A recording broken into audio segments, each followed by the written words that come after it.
Sam Brinton was not the only guy who dressed in weird, vaguely satanic, sometimes not so vaguely satanic ways in the Biden administration. You remember the deputy chief of the monkeypox response, Demetrios something or other, was this guy who photographed himself, flaunted himself, wearing all sorts of satanic imagery.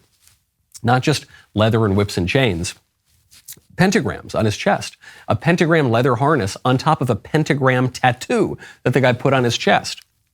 You think, what is it with this? Why is it that we're watching the Grammys and Sam Smith is dancing around like a kind of millennial lesbian Satan figure, dancing and jiggling around with all these kind of demonic-looking transsexuals around him, and everybody's applauding. The First Lady of the United States is in the audience applauding. Why do we see all of this imagery? Why are the liberals in New York raising an actual demon statue on top of a courthouse in Madison Square?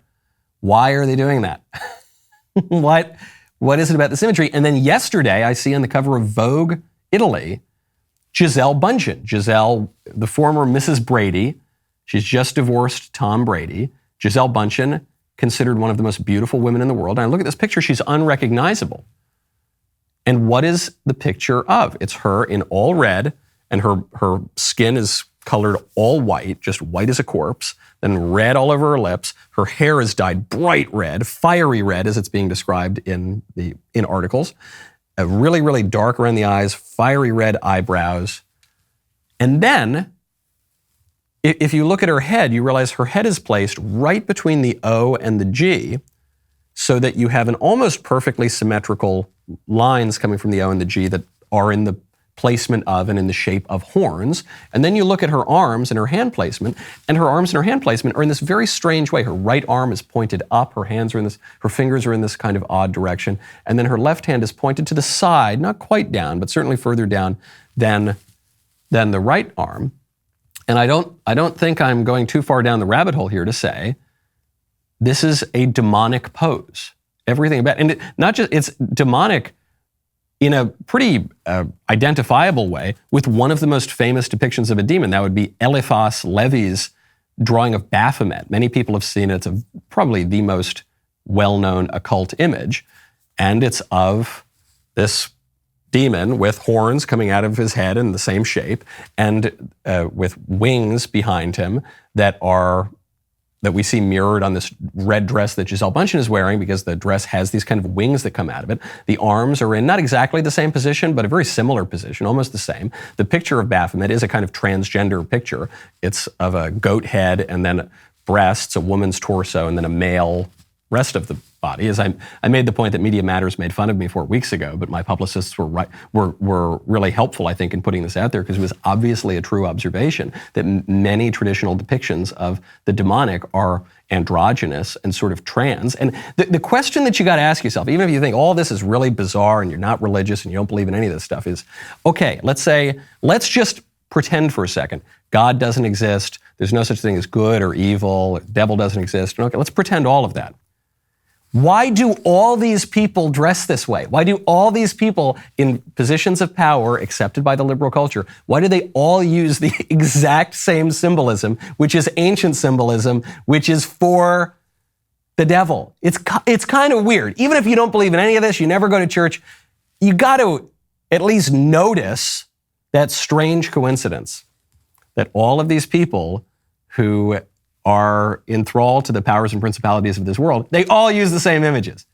It all looks like demons. I'm like the guy on the History Channel. There's that guy who, when he's trying to explain seemingly inexplicable phenomena that are a little bit off, he'll say, well, it's aliens. It's kind of like that now for me, except it's demons, is what it is. There's an old line from Baudelaire, which is the greatest trick the devil ever played is to convince us that he doesn't exist. I think that might be old. I think that might be over. That was true. It was true for the scientific post-Enlightenment era. I think the exact quote, it's in French, but a good translation is, the finest trick the devil played is to convince you he doesn't exist. That is what happened for the last 300 years. Before the last 300 years, everybody thought the devil exists, in every culture on earth for all of human history. For the last 300 years, the devil kind of went into hiding. Why did the devil go into hiding? Well, because scientism accomplished his goals, I think, better than he could. Scientism convinced people that God doesn't exist, and so the devil kind of went away. But you're noticing now that there are many more overt depictions of this weird occult kind of behavior. Why is that? I suspect it's because people are losing their faith in science. I suspect it's because you're seeing the tyranny of the Faucis of the world start to crack, the authority of modern medical science to give perfectly natural explanations for all the sorts of phenomena we see. That's breaking down a little bit. So I think the devil's becoming a little more brazen. That's what you can call me crazy, but explain to me all these weird depictions. In fact, speaking of the occult and politics, we've got a new presidential candidate, not on the Republican side, but on the Democrat side. That would be Marianne Williamson. You might remember Marianne Williamson. She ran in 2020 on the Democrat side, and she became most well known for her description of what's really going on in the political scene. I assure you, I lived in Grosse Pointe. What happened in Flint would not have happened in Grosse Pointe. This is part of the dark underbelly of American society. The racism, the bigotry, and the entire conversation that we're having here tonight, if you think any of this wonkiness is going to deal with this dark psychic force of the collectivized hatred that this president is bringing up in this country, then I'm afraid that the Democrats are going to see some very dark days. We need to say it like it is. It's bigger than Flint. It's all over this country. That was the line that she got made fun of for the most. But actually, it was the most coherent line that Marianne Williamson's probably ever said. She said there are dark psychic forces at play. Yeah, that's basically true. Yeah, of course, there's a spiritual reality undergirding physical phenomena. And there are dark psychic forces, dark spiritual forces at least, in politics. Now, the problem with Marianne Williamson is she's on the wrong side of it. She's one of these new age occult type people. But she is recognizing it. She's definitely closer to the truth than the agnostic, atheist type people who say there's no such thing as metaphysical or spiritual reality. Well, she's in the race now. She says, I wouldn't be running for president if I didn't believe I could contribute to harnessing the collective sensibility that I feel is our greatest hope at this time. And so all this new agey weird talk. But I'm glad to see her in the race. She was one of my favorite characters from 2020. And I seriously like, beyond just how entertaining she is, I like that she reminds people that, as Cardinal Manning pointed out, all human conflict, certainly all politics, is ultimately religious. The rest of the show continues now. We are going into Fake Headline Friday. I need your help.